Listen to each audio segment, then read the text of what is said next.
It's going to take money, a whole lot of money. But what if I fail? And everybody laughs at me. And what happens when I get really successful and then everybody copies my idea? There's so many reasons that keep us from chasing after our dreams. But if starting a business is something that you've dreamed about, it's time to wake up to reality and make it happen. We'll live out loud with Passion Profit's Frida Owinga next.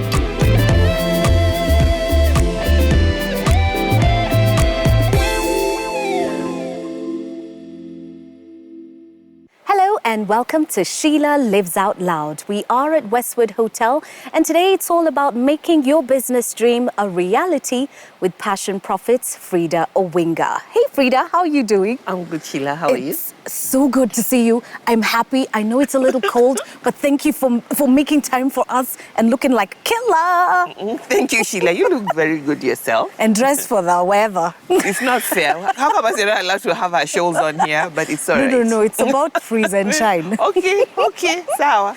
But today is all about business. Yes. And we've just started off by talking about all the reasons why people don't get started. And business always feels like this foreign place for only a certain clique of people. Who's business for? Let's start there. I think business is for the determined, persistent, committed, and that person with a dream. That's the key thing. But besides having those traits, you also need to know how to run a business. So I think the reason most people fail, I heard you talking about failure earlier, is because they want to do everything themselves. You don't necessarily have to. There's help available. So I always recommend find help. Maybe you want to do a show. You know how to do a show. You know how to speak very well. But you don't have to necessarily hold the camera yourself, do the sound, do the lighting. There are different things that go into it. Now, when you're going to run a business and you want to be the sound man, the producer, and everything, that gets complicated. And that's some of the things that causes people not to succeed. I've listened to your definition of who's a businessman or woman or entrepreneur, and not once did you talk about somebody who's gone to business school or economics, finance, and other sort of business schools where people learn. While that is definitely Those a are good thing, they are not the things that make for a businessman or woman. No, it's definitely good to have some education, but education that's not applied is really useless. So getting papers is good, but what are you getting it for? When you start a business, what skills do you need? You get personal development based around those skills. There's a lot of money, exchanging hands in Kikomba.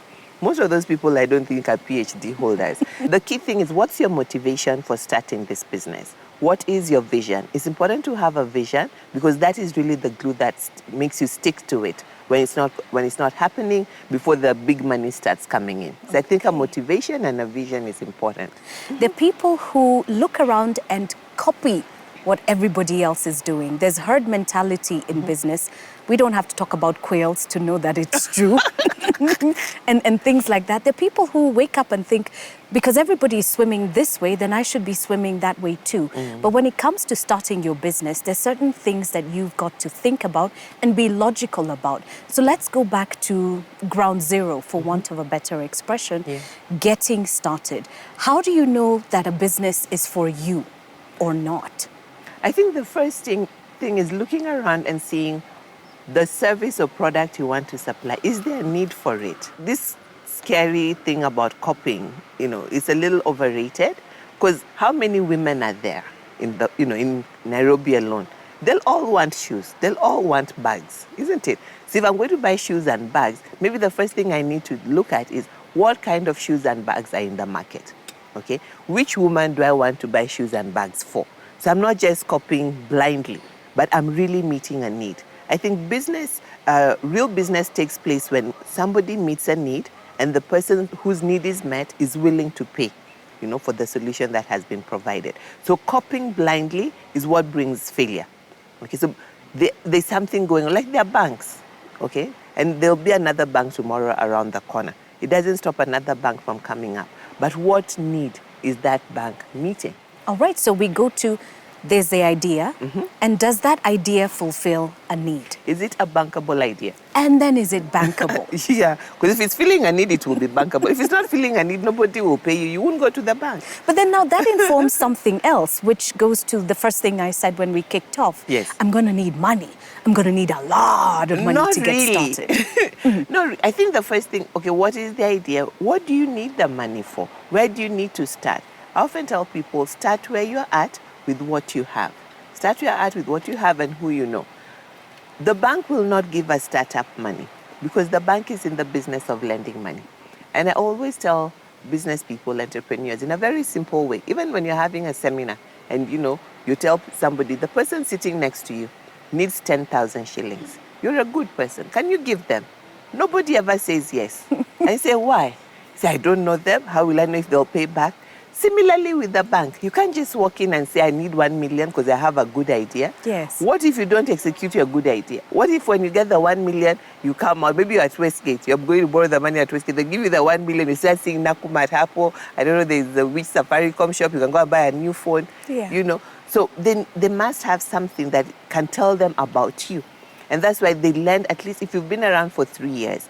Now, more and more they're becoming lenient, but their leniency is based on your bank statement. They want to see you're banking for a year. They want to see you're banking for 6 months. There has to be some record that tells them a story about you. Has money been coming in here? How have you been spending that money? Has that money been coming consistently? Will you be able to pay them back? So I think there's a little disconnect when you're thinking about starting a business with a lot of money and the bank not giving us money.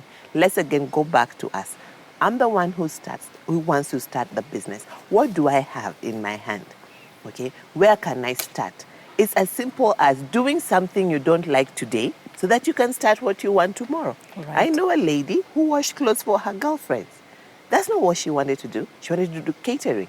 But she washed clothes for a period of time, saved the money so she can buy the chafing dishes and other equipment that she needs for catering. She didn't wait for the bank. So I think the myth that you have to have money from the bank or the bank is not going to help you, it's a myth. It It's needs something to be we busted. need to demystify We and need stop to. saying nothing is happening for me because the bank is giving And I money. think you're not desperate enough and you Yeah. don't need that money. That's why you're still pointing out. When you really have this burden to start that business and you believe people will buy what it is that you want, you will start.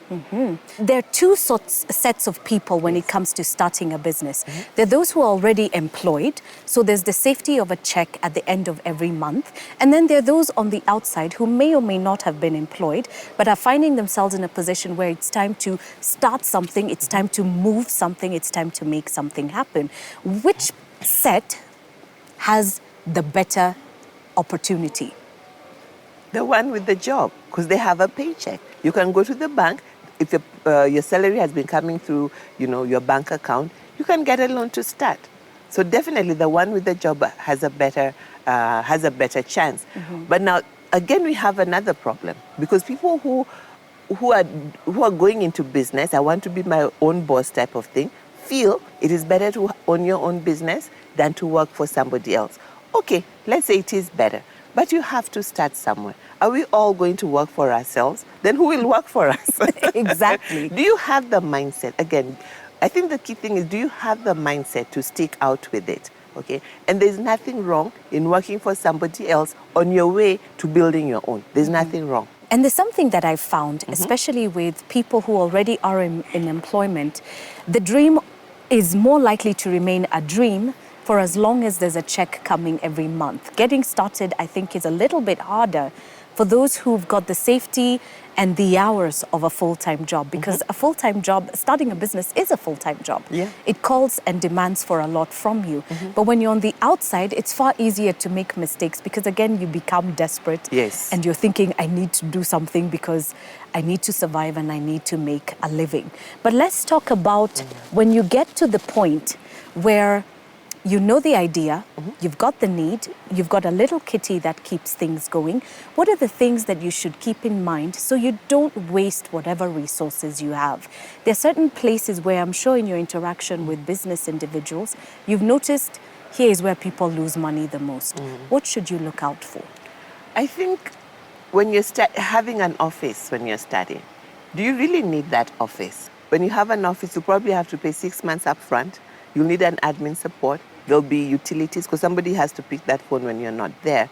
So you have to think, is there another possibility of maybe working in a shared space before having my own office? So that is one place that people throw money. And then how will you be receiving the money? Okay, having a simple accounting system of how to receive the money, because when you don't, people pay you cash, you mix it with your own money, then you feel it is my money, I worked hard for it anyway, so you end up using it, it doesn't go into the bank account, you don't really have a record of what you're making and what you're not making. So I think it's very important that when you're starting, you start right. Okay, and one of the things we encourage people, that's what we do at Passion Profit. Don't walk alone. Have somebody who can hold you accountable. Know what you need, the bare minimum that you need. Enough people have started business and failed for another person to fail. Ask questions. And then meeting with people unnecessarily. If you do a time audit, you can plan your week in such a way that you take meetings maybe on Tuesdays and Thursdays. You don't have to, because you know how traffic is in our country. You don't have to move from one corner. You're in Westlands, you have to go to Upper Hill, then I don't know, you have to come back to Langata. You know, can you have a central place where you meet people? If you need to go to their offices, can you do different sections of the town, you know, at different times of the week? I think that can save you time and money. Okay. We've talked time, we've talked money. There's one thing we've not talked about, and that's human resource. Because at the beginning, it's very evident that when you set up shop, technically you're going to handle a lot of roles that are not necessarily things that you should be handling at the beginning, but in time you get to delegate. You've got to find the right people to help you pick up some of these roles, which initially you may have to do yourself. What do you need to look out for when it comes to staffing? I think the first key thing that people neglect is that you are the number one staff. So we always feel that, oh, it's my business, I'll go away without salary. But one day when you want to delegate you, remember the person that is going to come in, number one, will not come for free. Number two, will not come at a discount or cheaply. So you need to budget and carve out your pay at a very early, as soon as you can.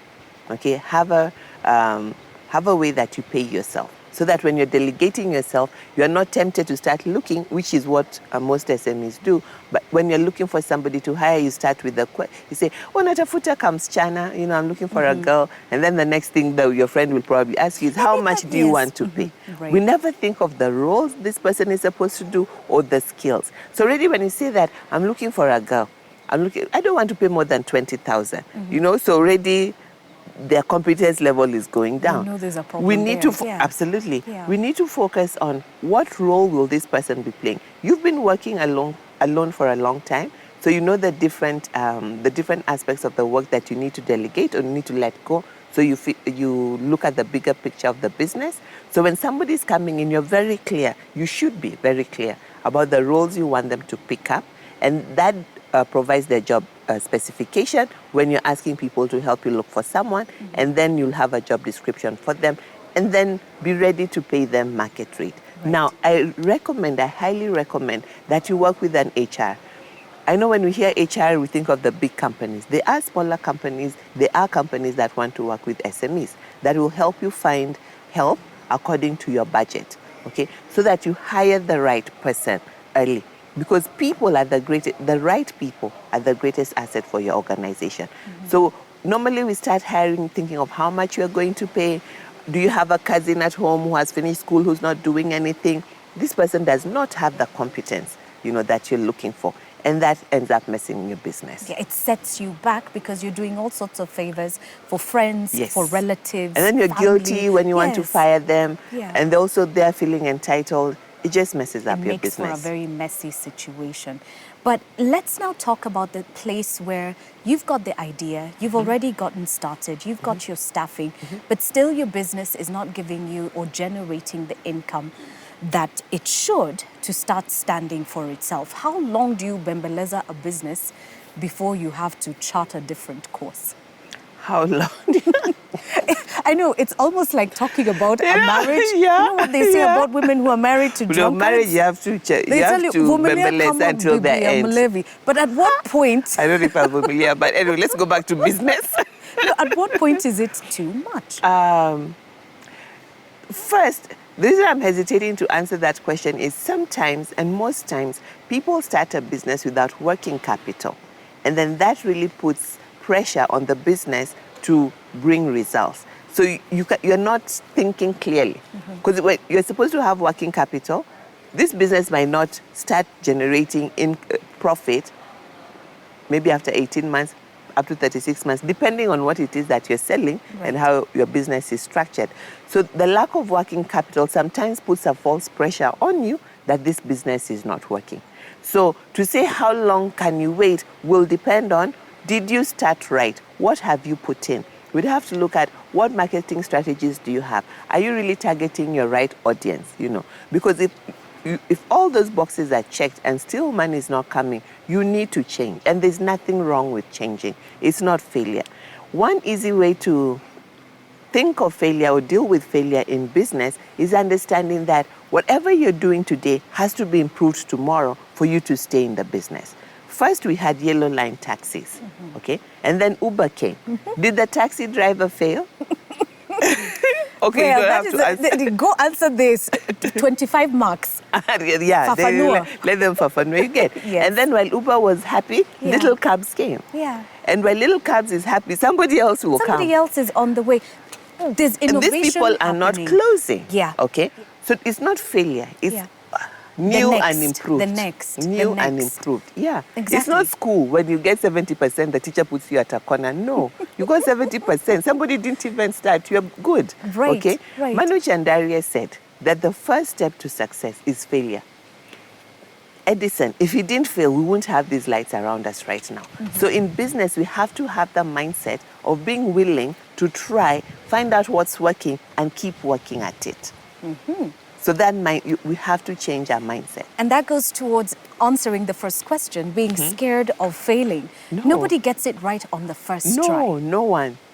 If people want to say the truth, no one. Right. And the problem we have in our culture, in our community, is we don't have enough research and development going on for SMEs. So we tend to, when I sell this cup and I'm making lots of money, I want to get 10,000 more cups. But that will not necessarily add a zero to my income, because as I'm bringing these cups and I'm getting happy, 4 people are seeing me and they're going to bring different kinds of cups.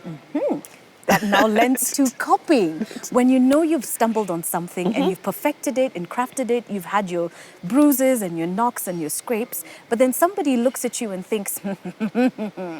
There's room in here for Yes. 2 or Yeah. 5 or 10. What do you do and how do you deal with competition that wasn't even there from when you started?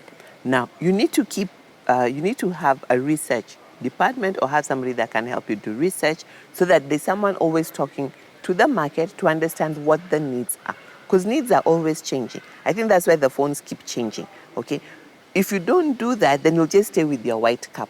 But if you do that, then you'll start realizing, maybe I need a to-go cup that needs to be covered. Maybe I need a to-go cup that needs to be thrown away, while our friends are still just copying this one. So by the time they copy this one, you're 2 steps ahead. You're on to the next. Yeah. Yes. So you have to be listening to the customers. You have to have a way to have research and development alive in your organization. And those are the things people don't think about at the beginning. No, we just think Because about making money. I will do this, and by Christmas I'll have 5 Range Rovers. And then you give them on credit, and then they don't pay. Then you see them on Facebook, and you start getting upset. Speaking about credit and doing business with friends and family, because Bad idea. we have to wind up. You always think, because I've started, the people closest to me are the people who'll support me first or the most. That's laziness. Look for money from them. Okay, they shouldn't hear me. I think they should scratch that out. Everybody should just be listening. But it's true. Say it like it needs to be Now, said. this is the thing. When it comes to your business, thank God for friends and family that are around us. Are they our target audience? That is what should guide who we sell to. Okay? When it comes to money, now you can look for friends and family, because they look for money for somebody to support you. They need somebody they trust. But when it comes to business, friends and family will just take it because they don't want you to feel bad. And normally they'll say, can I pay you at the end of the month? But because it's not something they need, it's not a priority. You're not going to get paid. And you'll be seeing them at the family meetings and you won't like them. Don't create You'll be enemies. sitting at the other end of the table saying, no, you're gonna do yangu. Yeah, dabenunwagari mpya. Those are You the see? things people think. Yeah, so stop that. Yeah. Okay? Frida, we've got to wind up. I don't want to wind up. It's always so It's great fun. to hear from you. But we've just begun a series of conversations for SMEs and anybody else who's thinking about making this real. Because honestly, the future for Africa is production. If there's one thing I've learned from reading and just researching and looking at what's happening globally, if you're the person who is consuming, you're at the mercy of the person who is producing. And for the longest time as Africa, we've been the consumers. And we have to shift and start creating things. And these things have got to be unique to us and unique to our environment and our position and our placing. Absolutely. But they've got to be done in wisdom. And they've got to be done well. Yes, in wisdom and in knowledge. And again, execution is everything. Absolutely. So, can we have another conversation? Yeah. Will the doors remain open? Yes. This is to be continued. It's like a soap. Yeah, no problem. On the At next- least nobody's dying. You should have killed, pretended you were killing someone so they can wait for the next one. Alejandro has just jumped off the cliff. To be continued, senors and senoritas, the business conversation. Yeah, so crazy. I need help sometimes, Yes, truly, but I you love do. what I'm doing and I love what you're And it's doing. fun. If you would like more information on Passion Profit and the lovely Frida Owinga, we suggest that you find out more, especially if business is your calling and you believe that it's your time. Yes, check out my social media links and we'll connect you to the good lady and the good organization. We are living out loud at Westwood Hotel. Thank you so much for watching this episode. I hope you've subscribed. If you haven't, click now and then click notifications so you never miss an episode. Tell a friend and another friend. And until next time, live out loud.